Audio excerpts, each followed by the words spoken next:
Skyrim is an open-world RPG that utilizes a combination of races, factions, and skill trees to create a wide array of stealth archers. But we aren't here for the meta. We're here for violence in its most holy of forms, throwing hands. The rules: legendary difficulty, unarmed and racial slurs only.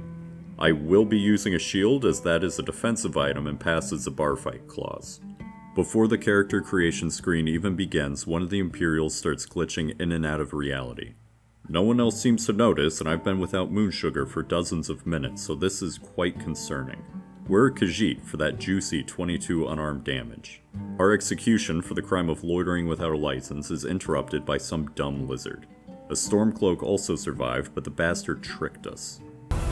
See the inn on the other side? Jump through the roof and keep going. Go! We'll follow when we can.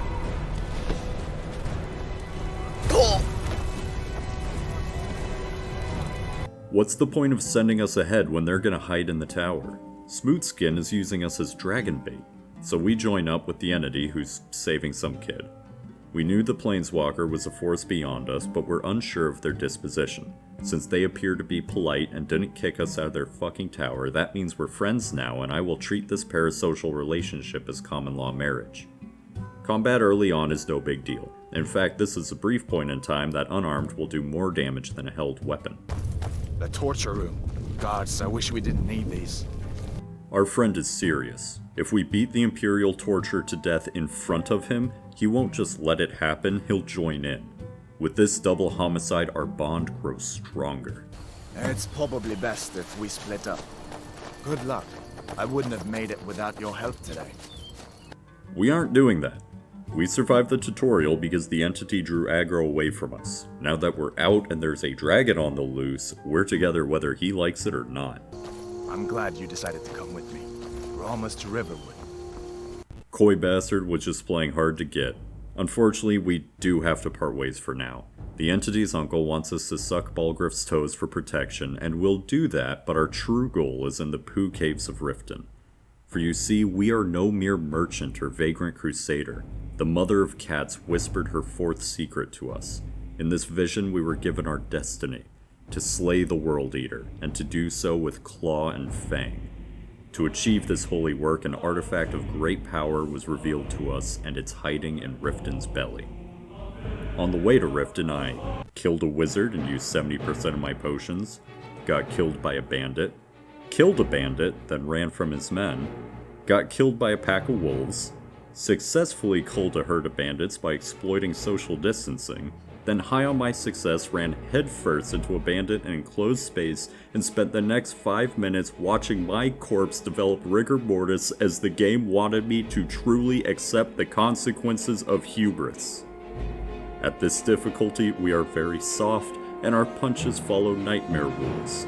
But I did not learn my lesson. I am very stubborn, so after a restart, returned with a series of equal rights on that bandit and continued my quest. Riften isn't the most welcoming place, but we did make it. All that's left to do is enter the Ratway and collect our prize. Why are you always acting like such a big baby? I've gotten us this far. I think you're kidding. Die, damn you! Must have scared him. I tried potions, I tried level ups, I could not get past these guys. In order to get stronger, I need that artifact, but I'm not strong enough to get the artifact. I am dejected, but there is another way. It's just much more annoying since it involves improving myself through time and effort instead of a quick easy solution falling into my lap. In this case, it means allowing a skeever and an orc to have their way with me until my heavy armor reaches level 30. With increased gauntlet damage, I returned for the artifact, and though it's a difficult fight, I emerged the victor. I did panic as neither of the ruffians had my prize, but it turns out I had tunnel vision and these were just the guards, not the keeper. After a technically fair and honorable duel of fists, I obtained the relic. The Vessel of Power is light armor, which means if I wore them, I'd lose the extra gauntlet damage and result in a net 0 damage change and reduced armor rating. Not my best moment. But the vessel can be broken and knowledge consumed. That will help us more later, but in the now we still need one more thing to survive the world. We have the heavy armor perk, the pugilist enchantment, now we need a meat shield. and Lydia will be our pit bull if we go recover some vintage erotica for some suspicious Nord. Couple things to note. This is an unarmed run, not a no magic run, so restoration isn't cheating. Soul Trap, while it is used on an enemy, it doesn't do any damage, it merely recycles her souls into my property, which makes me environmentally friendly, but not a cheater. After killing a giant spider, we free some idiot. I'm assuming he's with the bandits since he had to get past them to get stuck, and apparently none of them like him either since he's alone. He thinks he's abandoning us, but actually he unwittingly became our companion and drew aggro, which helped us clear out the Draugr. That is, until he rejected our friendship, but that's his loss.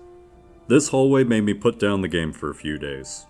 The short version is frost drained stamina, so no shield bashing or running away once they get started. I played very dirty, but he's dead and I'm not. I get through the baby's first combination lock and act as the world's angriest alarm clock after a 1,000-year nap.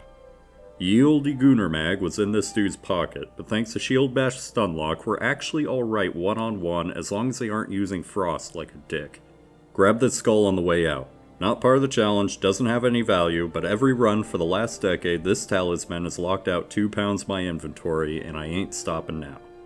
We return the smut and get sent to fight a dragon. Squad of guards do the real work, while our role is to look like we're helping, since if the dragon hits us at any point, it's all over.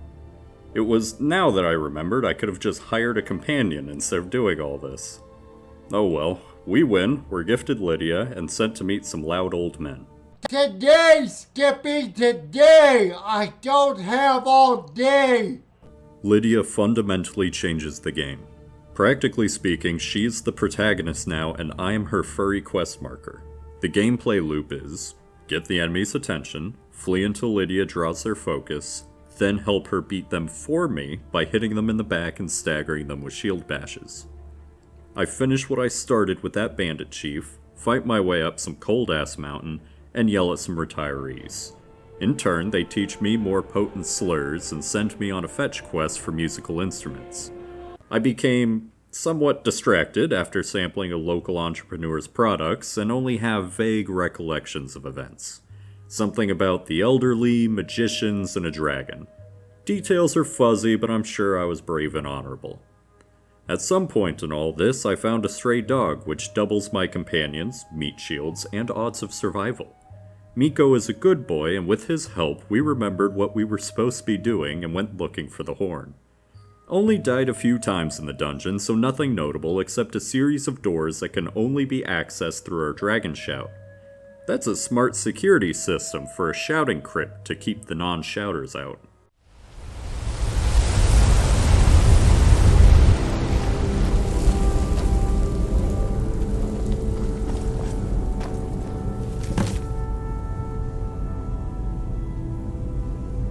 Okay, I guess whoever stole it is super sneaky since the baddies were alive when I got here, and they know dragon shouts.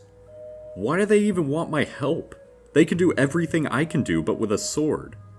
On the way to meet this dragonkin, I bought a house.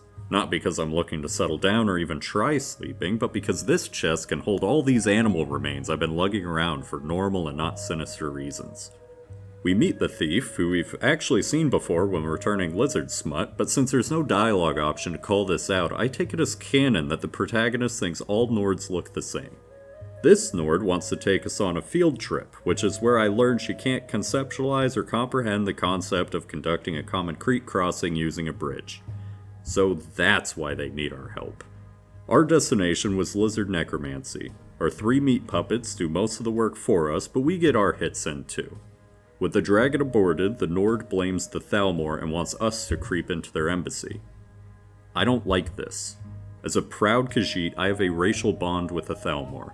When the holy bodies were taken from the sky, not only were the gods taken from our view, but it broke the birthing cycles. It was the end of days and the races of Tamriel turned their backs to us. All but the Thalmor, who returned the sky and saved us from oblivion. So I don't want to fight them. And since there's no other way to progress my destiny, I'm going to procrastinate by doing literally anything else. In this case, that means running headfirst into a civil war that doesn't involve me. But first I need to make a stop by the entity's dwelling and leave him a gift, so it still knows I love him. It is not gonna like what I'm gonna do next. But first, tell me, why does a cat want to fight for Skyrim? To join the Stormcloaks, I need to prove myself in the Nord tradition of swimming around icebergs in heavy armor, which alongside staying awake and fasting for months at a time is something I'm very good at. I misjudged you. You're definitely Stormcloak material. Nord trust building exercises got nothing on double homicide, for you see deception is considered a just and righteous act for Khajiit. It's in our creation myth, and now that I've proven I can swim good, I have access to all their camps, and the big dumb idiot even tells me the next mission location. Oh, and here. You're a Stormcloak now. You ought to look the part.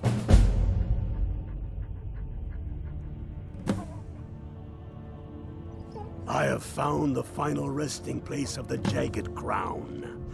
Can you believe it? Well, I'm almost certain. We're headed to Corvinjune, but if all keep... Apparently mumbling some words locks us out of the Imperial quest line. Bethesda has no respect for my people's customs. Bigots. I'll just take the camp locations and go. Solitude welcomes me in the traditional Imperial manner, and I collect trophies in the traditional European manner. This bitch that sentenced me to death for being in the wrong place at the wrong time accepts my enlistment without question, and as a trust-building exercise sends me to capture a fort by myself. More useful to the war effort and a better method to root out spies than a swimming contest, granted, but clearly she just wants me dead. Didn't work though. Our next mission is a Jagged Crown. Intel I could have stolen if Bethesda respected my ancestral birthright of lying, but I guess the Empire has other spies since they already have all that in the other intel I stole. Strange then that they know of a rebel camp outside their capital and still do nothing about it. On the way I get some freak arrested and make an unexpected reunion. Good to see you, my friend. I knew you'd make a proper legionnaire. I'm glad you'll be with me in there. The dungeon was easier than expected. The standard soldiers were squishy, and I had an army of allies to draw aggro. I shocked myself by surviving the whole thing, but Miko didn't, so I did have to retry once to keep the good boy alive. Crown secured, we're ordered to deliver intel to Balgriff. Now, I would have done that, but unfortunately for the Empire, I arrested a freelance pharmacist and things got out of hand. During this period of hallucinatory assistance, I received the horrible truth. While it is true that Thalmor restored the holy bodies, they were the ones that took them in the first place. Thalmor aren't the saviors of my kind, they are the puppet masters. Since I joined the Empire in this war, am I helping the ones that hold the chains? Well, no. The Empire only just lost the war against the pointy-eared devils, and the White Gold Concord is not a lasting peace. War is coming, and the vermin are scared. The Thalmor's best chance of victory is if the Stormcloaks win and weaken the Empire. Through the power of drug abuse and cognitive dissonance, I have taken a complex conflict about tradition, politics, religion, and outside influence, and reframed it as a race war. A war I intend to win. Starting with that Nord that wants me to perform a terror attack on an embassy. We aren't a very good terrorist. We have to abuse a door to keep mages from frying us, which would have been a lot easier if we could bring our companions with us, but we do manage our bloodbath in the end. The diplomat said it's time to ask a homeless man what he knows about dragons, an activity I can't recommend enough. Before we do that, it's time for some upgrades and a peek behind the curtain. In this challenge, I am very squishy, so armor is everything. Max smithing, so I can make dragon plate, max alchemy, so I can make better smithing and enchanting potions, and max enchanting, so I can improve my alchemy and do suit upgrades. The enchant better potions to brew better enchantment loop capped me at about 28 for some reason, but that's still significant enough for some pretty strong enchantments. Fortify block, restoration, magicka regen, magicka resistance, which is huge because armor rating doesn't affect spell damage, and of course fortify unarmed. All on fortified smithing potion enchantment made dragon plate armor. This is the strongest I can possibly get. 22 claw damage, 28 damage from enchanted items, and 17 from dragon gloves. Let's compare that to a sword. Unarmed has the lowest reach, can only enchant 2 items, has only 1 associated perk, and can't block without a shield. All of that is pretty minor, except for one thing. The Fists of Steel perk doesn't add heavy armor gauntlet rating to your unarmed damage like it says it does. It adds the base rating of that armor type. That means unlike a sword that does more damage when you improve it, improving gauntlets won't get you any extra damage. So instead of adding 210 damage like God intended, it adds 17. And again, the game doesn't tell you this. That means in an unarmed dedicated build, the sword I made for Lydia does more damage than my own gauntlets. I understand that unarmed isn't a real class like one-handed, it doesn't get a full perk tree, but it does get a perk that, as written, should make it viable. So very frustrating that it isn't. Also, claw dances are my cultural heritage, so strike 2 for Khajiit bigotry. Back to our story, we gotta do a favor for Brynjolf before he'll tell us where the hobo is hidden. It was at this point I realized despite not being part of the challenge, this is the first crime I committed. Honor is my middle name. The hyper-paranoid hobo that's hiding in the plumbing from 5G rays instantly trusts us when we claim to be a superhero. Oh, and when you find Esbern, if you think I'm paranoid, you may have some trouble getting him to trust you. Just ask him where he was on the 30th of Frostfall. You'll know what it means. Yes. What's that you said? Dragonborn? Then there really is hope after all. You'd better come inside. Quickly now. Dalmor agents have been seen in The Ratway. As a fellow paranoid, this is poor representation. We bring our new smelly pet back to the Nord, but it seems either his presence or our progress is damaging the world. We choose to travel together to their old clubhouse to look for clues, and things only get worse. Alduin is just beyond our reach, and my meat shields try to put down the hobo for his liberal use of fireball. I'm tard wrangling while reality collapses around me. Crouching Hobo, hidden art critic, informs me of a specialty anti-lizard slur that the Greybeards might know of. If the world is meant to end, so be it. Let it end and be reborn. The Greybeards are wannabe Doomer Dovaphiles. Nothing matters, so why bother, but also get super angry when I want to call their waifu slurs. The manager interferes, and after 3 minutes of following Gramps, they teach me a shout to get to the corporate office. Parthenax is a bro, teaches me to scream better, and tells me I need a dragon scroll to learn the divine lizard slur. Hobo directs me to college, directs me to Schizo, directs me to the dwarves. The hobo is not at fault, it's me. The closer I get to my destiny, the more the world degrades. I was overconfident and got wrecked without my meat shields, but entering and exiting a loading screen broke them free from their ethereal cage. Very pretty down here, but far from the sun's warming rays, so I move on. Push buttons at random until the machine gives up the scroll, and accidentally trap my friends in an elevator. We got the dragon scroll, at the throat of the world, with the Dovaphile's manager, a good boy, and Lydia at my side. Donned in armor made from the bodies of my enemies and enchanted with the holy artifact. It is time to fist God.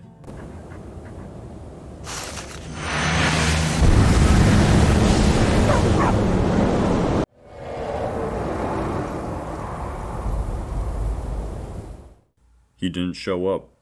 I reloaded to save. He didn't show. I restarted my PS4. He didn't show. I uninstalled and reinstalled the game. He didn't show. I downloaded my first ever Skyrim mod. He didn't show. My destiny was taken from me. I explored, trained, and killed for it. Nothing could stop me short of the world fracturing, and here it lies, shattered at my feet. What does a man do when his purpose is taken from him? When all his efforts turn to ash in the wind? A man perseveres. A man finds his own purpose, not one given to him by gods, but driven from one's own beliefs and motives. My destiny may be gone, but I am not. I will persevere. I have a war to win.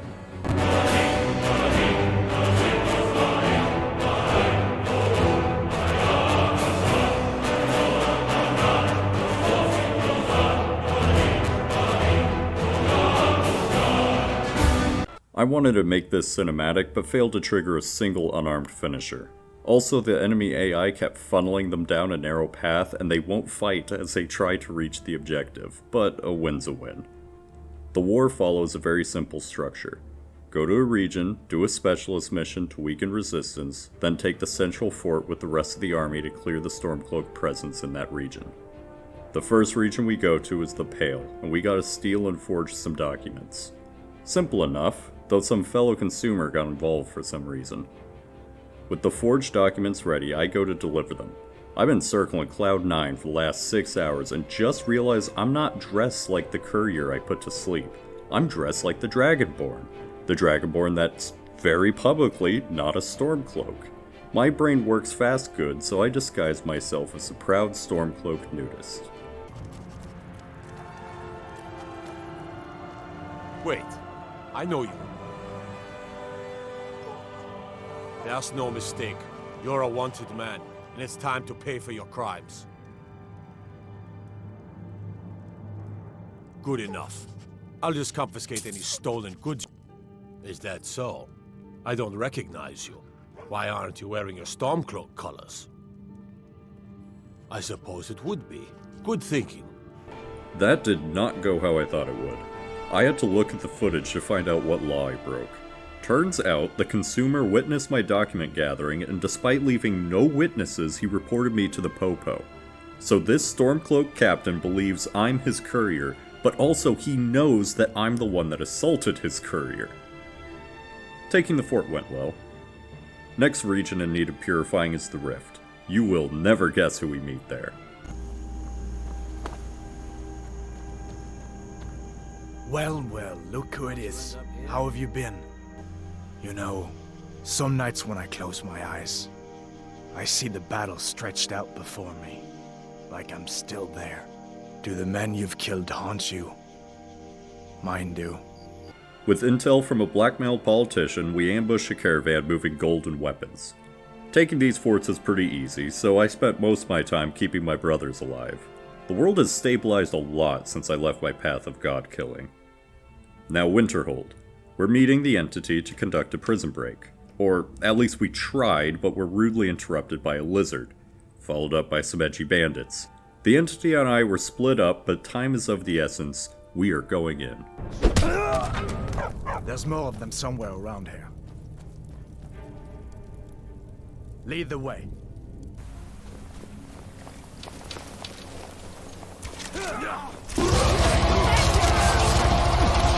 We're ready to move on Windhelm. Streets are blocked, so we gotta take the long way. Really, this is no different than the forts, except the swarm is bigger. Die, villain!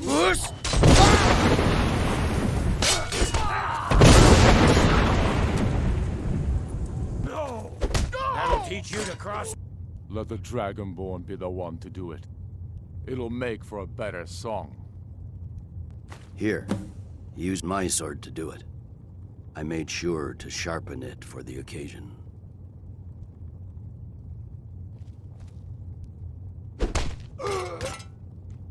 With the honorable and humane execution completed, the rebellion is over.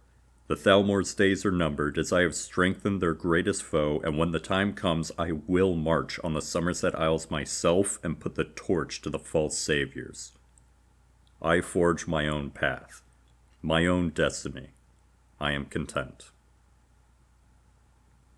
I am a liar. I did not grow as a person. During my holy war, I called a buddy to bitch and he asked if I googled it. I did not. Read the scroll, load a save, fast travel, read it again, wait 24 hours, strip naked, try again, and stare at a corpse until you hear Alduin arrive.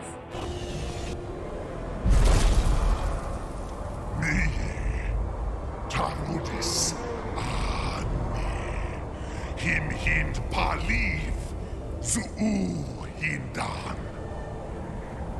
We are so back. I learned the ancient slur, batter his nuts, and curse him as he flees. He ran to Nordheaven to Namon's souls to regain his power, further evidence of Khajiit supremacy. To reach heaven, we need an Uber. I must have misheard you. I thought you asked me to help you trap a dragon in my palace.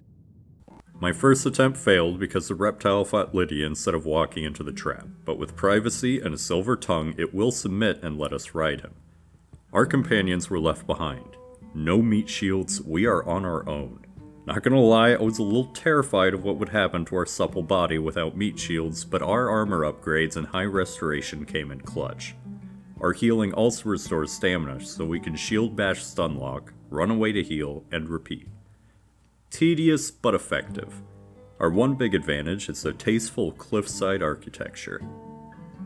Inside the crypt was another fear-inducing realization. I need to be able to run away to heal, and cliffs don't live inside buildings. The first was solved by a blessing, a circle path run that the baddies couldn't traverse. The former was solved by knowing thine enemy. Draugr are ancient dead resurrected, which makes this structure a retirement home, and this home contains its occupant's greatest natural predator, a flight of stairs. For the third time in this dungeon I felt dread, for on the rooftop is a dragon priest. I put the game down for a week because of this. I hadn't faced a priest in this playthrough yet, but I know they're magic, so they can hit me when I'm running. They have wards that will absorb my shout, so I can't throw them off the roof. And they can summon an Atriarch, and I can't shield bash stunlock 2 enemies at once. When I finally found my balls, I insulted his waifu and rushed him before he could finish his animation. Maybe that's why he was at half health and I could break his body before he could summon anything. I found a hole in the border fence to Nordheaven, a pretty place, but I don't have a passport, so let's make this quick.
My destiny is fulfilled. The World Eater is dead, and the Thalmor are next.